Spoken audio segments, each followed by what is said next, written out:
สบายดีทุกคนเนาะมื้อนี้บาเฟสสิมาอัปเดตสถานการณ์พายุบัวลอยเนาะวันที่29เนาะตอนนี้ก็เวลาประมาณ4 โมงกว่าเนาะฝนก็ได้คือว่าได้เซาลงหน่อยหนึ่งแล้วเนาะฝนหากระเซาเนาะตกแต่เมื่อคืนนี้มาอัปเดตเบิ่งมื้อนี้น้าข่อยมันสิเป็นจังไดเนาะข้าวที่สุกไปเนาะ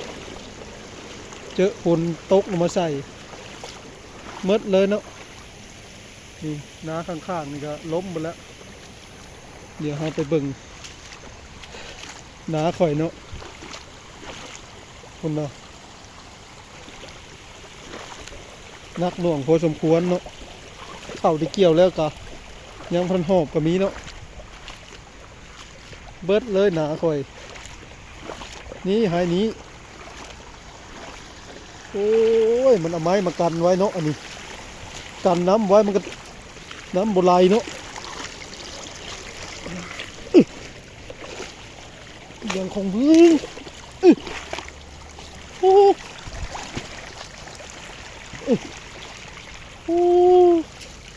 เอาไม้มาตันไว้เนาะมันลงใช่นะค่อยเบิดนี่นะมึงนี่แรกเลยเข้าซุกเลยเนาะว่าสิเกี่ยวอยู่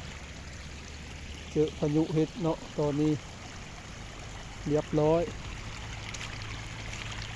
ฝนฟ้าบ่เป็นใจนี่หลังจากที่ฝนตกเนาะข้าวมันก็ได้ลงไปนอนอยู่กับพื้นเลยเป็นอยู่บ่แบบนี้เนาะ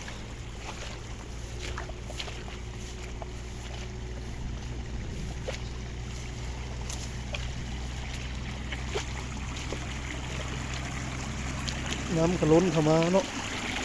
โอ้ยพายุ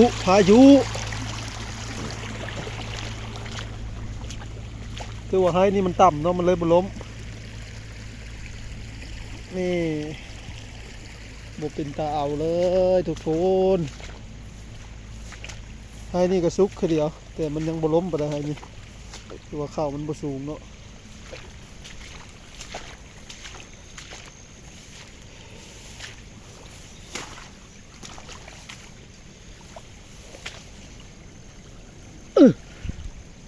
โอ้ไปเลยเนาะ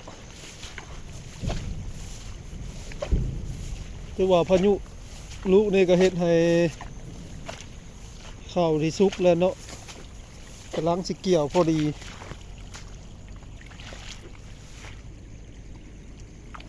ต้มลงไปเซน้ำเลยบาด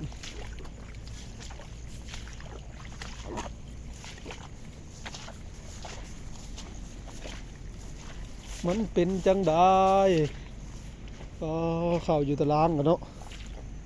ข้าวที่เกี่ยวซองไห้นี่เนาะเกี่ยวแล้วก็มันก็ยังบ่แห้งหรอกก็ต้องได้ฮุบข้าวเนาะเปียกหมดคือเก่า